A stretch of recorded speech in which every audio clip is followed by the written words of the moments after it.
नमस्कार, दैनिक shift time में आप सभी का बहुत बहुत स्वागत है। एक वीडियो लगातार वायरल हो रहा है जिसमें वीडियो को सुनकर लोगों में काफ़ी रोष है, जगह जगह प्रदर्शन भी हो रहे हैं। भारतीय जनता पार्टी के उदयपुर ईस्ट के जो विधायक हैं RS पठानिया जी, उनका एक वीडियो जहां पर एयरफोर्स कहा था मेरी वीडियो को तोड़ा मरोड़ा गया, तो फिर उन्होंने क्यों नहीं जस्टिफाई किया इस वीडियो को लेकर। चलिए इस समय और भी बातें करेंगे। हमारे साथ जो MLA बनी है डॉक्टर रमेश्वर सिंह जी, बड़े निष्पक्षता से हर बात को रखते हैं, तथ्यों के साथ रखते हैं और ग्राउंड लेवल पर जनता की परेशानियों को हल करने का हमेशा इन्होंने जी सर, एक वीडियो लगातार वायरल हो रहा है, तो क्या कहेंगे इस वीडियो को लेकर के? इस तरह की टिप्पणी करना हमारी सेना के ऊपर सही? और जब हमने उनसे टेलीफोनिकली बात करी, उन्होंने साफ तौर पर नकारा है और कहा है इसे तोड़ा मरोड़ा गया, तो जस्टिफाई तो करना बनता था। देखिए, मैं आपको एक चीज़ बताऊं कि मैं पठानिया साहब को बड़े देर से जानता हूं, बड़े पहले से जानता हूं, तो वो इस तरीके की बयानबाजी करने वाले नेता मुझे लगते नहीं हैं और आज तक कभी मैंने ऐसी बयानबाजी उनके मुँह से सुनी भी नहीं है।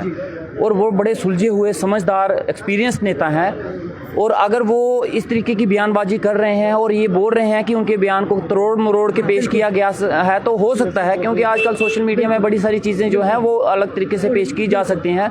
और अगर किसी ने ऐसा किया है तो मैं चाहूँगा कि उसके ऊपर सख्त से सख्त कार्रवाई होनी चाहिए। जिस तरीके से इस एक इतने मजे हुए नेता के खिलाफ उन्होंने इस तरीके के एक्सप्रेस करने की कोशिश की है, लेकिन अगर कहीं ना कहीं गलती से पठानिया साहब से ये बयानबाजी हो गई है, क्योंकि आपको पता है कभी बयानबाजी में स्ट्रेस में हो जाता है, बड़ी सारी चीज़ें ऐसी हो जाती हैं। अगर उनसे हो गई हैं तो मुझे लगता है उनको मीडिया के सामने आके एक बार माफ़ी मांग लेनी चाहिए। और मुझे लगता नहीं है कि माफ़ी मांगने से जस्टिफाई कर लेना चाहिए, अगर कर लेना चाहिए, क्योंकि इसमें कोई बड़ी बात नहीं है। गलती सबसे होती है, हम भी इंसान हैं, कभी हीट ऑफ द मोमेंट में कभी कभी हो जाती है, कोई चीज़ें निकल जाती हैं। तो लेकिन जहाँ तक मैं जानता हूँ कि पठानिया साहब इस तरीके की बयानबाजी करने वाले नेता नहीं है, उनकी सोच ऐसी नहीं है, वो इस तरीके की बयानबाजी नहीं कर सकते। सोशल मीडिया पर तो यही चल रहा है ना, लोग यही कह रहे हैं कि अगर वाकई ऐसा कुछ है, वो वीडियो लगातार, तो उन्हें जस्टिफाई करना जरूरी था कि जनता का जो उनकी एक छवि बनी है उस पर, हाँ, उनको इस चीज़ के लिए जस्टिफाई करना चाहिए। और लोग जानते हैं, ऐसा नहीं है कि लोग, हम जम्मू के लोग नहीं जानते पठानिया साहब को, उनको बड़े अच्छे तरीके से जानते हैं, उनको जस्टिफाई करना चाहिए। और अगर किसी ने उनके बयान को तोड़ने मरोड़ने की कोशिश की है तो मैं चाहूँगा कि उनके ऊपर सख्त से सख्त कार्रवाई। भारतीय जनता पार्टी ने एक आह्वान किया कि घर घर ऑपरेशन सिंदूर के बाद आपने देखा हमारी सेना ने किस तरह से बड़ी तरीके से पाकिस्तान में घुसकर उनके 9 आतंकी ठिकानों को ध्वस्त किया और हमारे जम्मू कश्मीर के लोगों को बचाया भी है, डिफेंस जो सिस्टम था। पर ये बताइए, कहा कि घर घर सिंदूर की डिब्बी दी जाएगी, तो इस पर भी काफ़ी लोग अपनी अपनी प्रतिक्रिया रखते हैं। एक ऑपरेशन लॉन्च किया गया, लोगों ने उस ऑपरेशन का, हम सब ने, हर जाति बिरादरी धर्म से उठ के, पार्टी पॉलिटिक्स से अलग हो गए, हमने उस ऑपरेशन का समर्थन किया, पूरे देश ने समर्थन किया। हमने हमेशा मीडिया में देखा ओवैसी साहब, हमेशा उनकी बयानबाजी हमेशा आपको पता है नेगेटिव रहती है, लेकिन वो भी समर्थन में आए। कश्मीर कभी हमने इस तरीके से यूनाइट होता हुआ नहीं देखा, लेकिन वो भी इस बार समर्थन में आया। लेकिन अब एक वर्ड का, नाम को सिंदूर लेके उसको एक पॉलिटिकली रंग देने की कोशिश करें। और जहां तक हमारी हिंदू सभ्यता है, मैं आपको एक चीज बता देना चाहता हूं, हमारी सिंदूर की डिब्बी तब दी जाती है जब किसी के घर में हम रिश्ता लेके जाते हैं, है ना, वो अपनी बहनों के, है ना, रिश्ता लेने के लिए, तब उनको हम सिंदूर की डिब्बी, सुहाग का निशान है ये, हम सिंदूर की डिब्बी तब देते हैं। तो आप उनके घरों में जाके सिंदूर की डिब्बी देके क्या दिखाना चाहते हैं? तो ये चीजें ना करके, जो हुआ है बहुत अच्छा हुआ है, जो ऑपरेशन लॉन्च हुआ, ऑपरेशन का एक्शन हुआ, वो बहुत बढ़िया है। लेकिन अब इसको पॉलिटिकली यूज करके कोई और रंग देके कोई और नेगेटिव मैसेज निकलवाने की कोशिश मत करें। एक बड़ी अच्छी इमेज बनी है हमारे देश में इस ऑपरेशन को लेके, पूरे विश्व में अब इस सिंदूर की डिब्बी को घर घर पहुंचाएंगे। इससे बेटर है कि हर एक आर्मी वाले को सम्मान किया जाए, उसको घर में जाके उसको समर्थन किया जाए। ये तो एक पॉलिटिकल, घर घर डिब्बी नहीं बल्कि घर घर रोजगार दीजिएगा, बिल्कुल, मूलभूत सुविधाएं। बिल्कुल, मतलब आज भी अगर बात करें ग्रामीण क्षेत्र में सड़कें नहीं, रोड कनेक्टिविटी नहीं है, इंटरनेट की सुविधा नहीं, बिजली नहीं है, तो ये जरूरी है सिंदूर की डिब्बी। देखो, आज हम लोग, जम्मू कश्मीर के लोग बेरोजगारी से जूझ रहे हैं। हमारा नौजवान पढ़ा लिखा यूथ जो है कहीं ना कहीं ड्रग्स की तरफ जा रहा है, बेरोजगारी से इतना ग्रस्त है हमारा जम्मू कश्मीर के, पूरे देश के नंबर 1 पे आया हुआ है जम्मू कश्मीर। आज यहाँ पे ड्रग्स हो गया, माइनिंग हो गया, बेरोजगारी होगी, करप्शन होगी, सुसाइड की ओर जा रहे हैं। बिल्कुल इस तरीके से बढ़ चुकी है। मुद्दे ये हैं इसके ऊपर बात होनी हाल ही चाहिए। में आपने एक मुद्दा जो कि हमारा जो देहरादून में शायद वो जो हमारे एक एसपीओ भाई थे वो हमारे वहाँ पर बनी के थे। बनी के थे ना, बनी के थे। तो देखिए- वो कितनी मजबूरी में उन्होंने अपनी आत्म जीवन लीला समाप्त करने की कोशिश की कि उन्हें टर्मिनेट कर दिया गया 18,000 से 4,000, उसके बाद उन्हें टर्मिनेट कर दिया, और आप ना होते शायद, हस्तक्षेप ना करते शायद वो आज जीवन ना होता। देखिए लाचारी ये है, लाचारी इसको बोलते हैं। आज एक आदमी एसपीओ नौकरी करने वाला 18,000 की सैलरी लेने वाला टर्मिनेट होकर घर बैठा है और उसका दोष कुछ नहीं था, उसने पूरी ईमानदारी से नौकरी की और वो आज सुसाइड करने के लिए हिमाचल में जाके पेड़ पे सुसाइड करने की कोशिश कर रहा है और बोल क्या रहा है कि हमें जम्मू कश्मीर में, देखिए मैसेज क्या जा रहा है कि जम्मू कश्मीर में हमें जीने के लिए तो कुछ नहीं दिया जाता लेकिन मरने भी नहीं दिया जाता वहाँ ढंग पे। अगर हम वहाँ पे प्रोटेस्ट करेंगे, धरना प्रदर्शन करेंगे तो हमें लाठी चार्ज किए जाएंगे, हमें वो वहाँ पे भी मारा जाता है, ठाणे में डाला जाएगा। इसलिए हम जीने के लिए नहीं मरना चाहते हैं और मरने के लिए भी हमें जम्मू कश्मीर में मरने नहीं दिया जा रहा, इसलिए मैं हिमाचल में आके सुसाइड कर रहा हूँ। क्या मैसेज हम पेश करना चाह रहे हैं?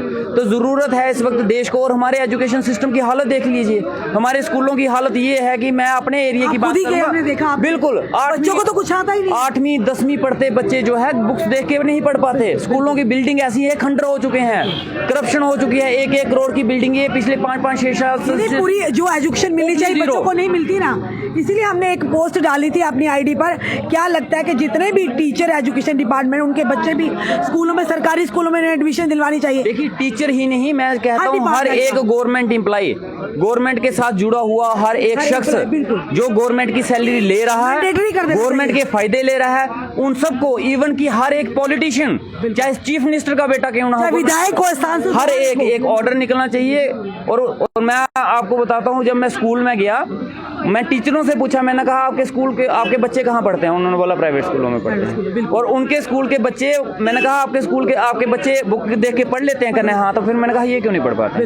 क्यों? क्योंकि उनको अपना बच्चा नहीं समझा जाता। वहाँ सिर्फ एक ड्यूटी की जाती है, सैलरी के लिए टाइम पास करके सैलरी लेके बात खत्म कर दी जाती है। भविष्य के साथ खिलवाड़ हो रहा है। जरूरत है इस चीज को देखने, मैंडेटरी कर देना चाहिए, बिल्कुल जरूरी है। हर गवर्नमेंट एम्प्लॉय को, बिल्कुल जरूरी है। सर एक आखिरी सवाल करना चाहूंगी, जिस टाइम ऑपरेशन सिंदूर चला उसके बाद आपने देखा भारत और पाकिस्तान के बीच में तनावपूर्ण स्थितियां थी। पाकिस्तान ने अपनी नापाक हरकत, जिसमें हमारे जो 26 सैलानियों की जाने की, उसी के साथ साथ बेलूसी, पुंछ, रजौरी, नौशहरा की बात करें, वहाँ पर भी नापाक हरकत से हमारे अपने कई गए हैं, कईयों ने अपने आशियाने उजड़े हैं। पर उसी के चलते हमने कुछ जम्मू में एक अलग ही मंजर देखने को मिला। जो ही इस तरह का ब्लैकआउट हुआ या ये पता चला हालात खराब थे, जितने भी जम्मू में रेहड़ी फड़ी जो लगी हुई थी सब सुनसान हो गए, सिर्फ जम्मू वासी दिखे हैं। क्या लगता है कि लगभग लगता है 80% लोग जो बाहर से आकर यहाँ काम कर रहे हैं, पर जब मुसीबत आई छोड़ के भागे। देखो यही फर्क है स्टेट सब्जेक्ट और डोमिसाइल में। स्टेट सब्जेक्ट यहीं पे था, सिर्फ स्टेट सब्जेक्ट मर रहा था, डोगरा सब कुछ जिसका स्टेट सब्जेक्ट था, जिसने बचपन से स्टेट सब्जेक्ट लिया है, जिसको महाराजा हरि सिंह ने एक स्टेट सब्जेक्ट दिया था, वो यहाँ पे मर रहा था। मरना मंजूर था, उसको तबाह होना जरूर था, अपने घर को बर्बाद करवाना जरूर था, लेकिन जम्मू कश्मीर छोड़ना मंजूर नहीं था उसको। वो यहाँ पे रहा, आखिरी वक्त तक रहा। उनके बच्चे मरे यहाँ पे, उनके बच्चे शहीद हुए, उनकी फैमिली शहीद हुई, लेकिन उन्होंने जम्मू कश्मीर नहीं छोड़ा। लेकिन जो डोमिसाइल वाले थे ना, जो बाहर से आए थे, जिनको हमने यहाँ पे बसाया था, जनाब सिर्फ एक गोली चली थी वहाँ बॉर्डर पे और सारे के सारे रेलवे स्टेशन पे इकट्ठे हो गए थे अपना बोरी बिस्तरा लेके। इन लोगों ने सिर्फ जम्मू कश्मीर से लिया है, जम्मू कश्मीर को दिया कुछ नहीं है। एक चीज और ही मेरा कड़वा सवाल रहेगा रमेश्वर सर, आप बड़े एक काबिल विधायक हैं, पढ़े लिखे हैं, हर बात को बड़ी संवेदनशील तरीके से करते हैं कि 80% अगर बाहर के लोग यहाँ पर आकर काम कर सकते हैं हर जगह में, तो हमारे जम्मू के लोगों को क्या काम करने में? जो बेरोजगारी, लोग नशे में जा रहे हैं, युवा हमारे सुसाइड कर रहे हैं गलत रास्ते, तो क्यों नहीं ये वाला काम भी कर सकते? क्या शर्म आती है क्या? देखो मैं आपको बोलना चाहूँगा कि हमारे जम्मू कश्मीर के मैसेज देना चाहूँगा, बाहर जाके दिल्ली जाके पल्लेदारियां उठाने से अच्छा है यहाँ पे वही तो हमने भी सवाल किया ना। एक आज यहाँ पे यूपी बिहार का कुलचे की दुकान लगाता है, महीने का 30-40 हज़ार रुपया कमाता है वो आदमी। गन्ने की रेहड़ी लगा, बिल्कुल हमें काम में शर्म नहीं होनी चाहिए। काम कोई छोटा बड़ा नहीं, मानते ना कि शर्म करते हैं हमारे लोग, तभी बाहर के यहाँ 80% यहाँ पे आए हैं, काम कर रहे हैं। बिल्कुल हमारे लोग शर्म करते हैं, बिल्कुल काम में कोई शर्म नहीं है। अगर वो यहाँ पे आके यहाँ पे इतना रोजी रोटी कमा रहे हैं तो आप यहाँ पे कर सकते हैं। और दूसरी चीज ये क्या आप यहाँ से कमाओगे तो जम्मू कश्मीर में ही लगाओगे, वो यहाँ से कमाएंगे कहीं और लगाएंगे, बिल्कुल अपना लेके अपने में बेनिफिट होगा। और ये इस यंग में ये सामने आ गया, जैसे थोड़ा सा कुछ हुआ वो सारे के सारे बोरी बिस्तरा डोमिसाइल भाग गया, सब डोमिसाइल भाग गया, स्टेट सब्जेक्ट रह गया। और डोमिसाइल जाते जाते हमें क्या दे के गया? डोमिसाइल हमें दे के गया दीवारों पे पान के थूक के लाल रंग के निशान, ये दे के गया। और जम्मू वाले पीछे से पोछा लेके उसको साफ करेंगे। ये है जम्मू और जम्मू कश्मीर की असलियत। इसलिए मैं सभी नेताओं से भी ये गुजारिश करना चाहूंगा कि जनाब, एक डोगरी में कहावत है कि अपनियां फिरन कुंवारियां ते बाकी धर्म तियां। पहले बिहार दिवस, यूपी दिवस बाद में बुलाओ, पहले जम्मू दिवस मना लो, पहले डोगरा दिवस मना लो, पहले अपने जम्मू वालों को बसा लो, पहले जम्मू की बेरोजगारी खत्म कर लो, जम्मू का जो लुट लुट के माइनिंग का सामान सारा बाहर जा रहा है उसको बचा लो, बाद में जाके इंटरनेशनल लीडर बन जाना। ये भी जम्मू कश्मीर भी एक देश है, भारत का एक अंग है। अगर आप जम्मू कश्मीर और जम्मू कश्मीर के लोगों के लिए और डोगरों के लिए कर गए तो समझ लेना आपसे बड़ा देशभक्त कोई नहीं है। बिल्कुल, धन्यवाद। ये थे हमारे साथ एमएलए बनी डॉक्टर रामेश्वर सिंह जी। बड़ी ही सच्ची और कड़वी बातें कही हैं। बिल्कुल हमने सवाल किया क्योंकि सर ने कहा कि जितने भी डोमिसाइल वाले थे वो भाग गए और स्टेट सब्जेक्ट वाले रहे। आपने देखा होगा जब तनावपूर्ण स्थिति थी, रेहड़ियां बंद थी, ऊपर कपड़े टाट पड़े हुए थे और आपने हर जगह देखे, पर ये नहीं सोचा कि क्यों पड़े हुए थे। उन जगहों पर हमारे अपने लोग भी तो काम कर सकते थे, अपने जम्मूवासी भी तो काम कर सकते थे, तो ये स्थितियां ना देखने को पड़ती। उन्होंने कहा कि बाहर के लोग आकर यहाँ काम, क्योंकि कड़वी शब्द ये लगेगी बात, हमारे लोगों को शर्म आती है ऐसे काम करने में, रेहड़ी लगाने में। अरे मेहनत है, मेहनत करने में कैसी शर्म? अगर ऐसा होता तो शायद 80% जो रेहड़ियाँ बाहर के लोग आकर लगाई, हमारे अपने लगाए होते तो इस कदर वीराना ना पड़ता जब तनावपूर्ण स्थिति थी। और जैसे रामेश्वर जी ने कहा कि घर घर सिंदूर की डिब्बी नहीं, बल्कि घर घर रोजगार होना चाहिए, मूलभूत सुविधाएं जनता को प्रदान करनी चाहिए। और हमने फिलहाल जो आप देख रहे हैं कि आरएस पठानिया जी का एक वीडियो लगातार वायरल हो रहा है, क्योंकि हमने उसी दिन टेलीफोनिकली उनसे बात की थी। उन्होंने कहा था इसे तोड़ा मरोड़ा गया है। अगर वाकई किसी ने तोड़ा मरोड़ा गया तो उन्हीं पर कंप्लेन होनी चाहिए, उन्हें कानूनी शिकंजे में लाना चाहिए। और वाकई अगर ऐसा नहीं है, स्लिप ऑफ टंग हो गया तो उन्हें जस्टिफाई करना चाहिए जनता को, खास करके क्योंकि हमारी सेना हमारा गौरव है।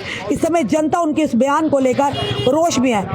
डेलिबरेटली हुआ, अनजाने में हुआ क्या, स्लिप ऑफ टंग हुई, ये तो आरएस पठानिया जी बता सकते हैं। फिलहाल जितनी भी जनता हमें देख रही है, जो भी हमने बातें डॉक्टर रामेश्वर जी से की हैं, उनमें कितनी सच्चाई है, आप कितना सहमत है, जरूर कमेंट बॉक्स में कमेंट कीजिएगा और इस वीडियो को शेयर कीजिएगा। जुड़े रहिए ऐसे हमारे साथ अगले अपडेट के लिए। जय हिंद, जय भारत।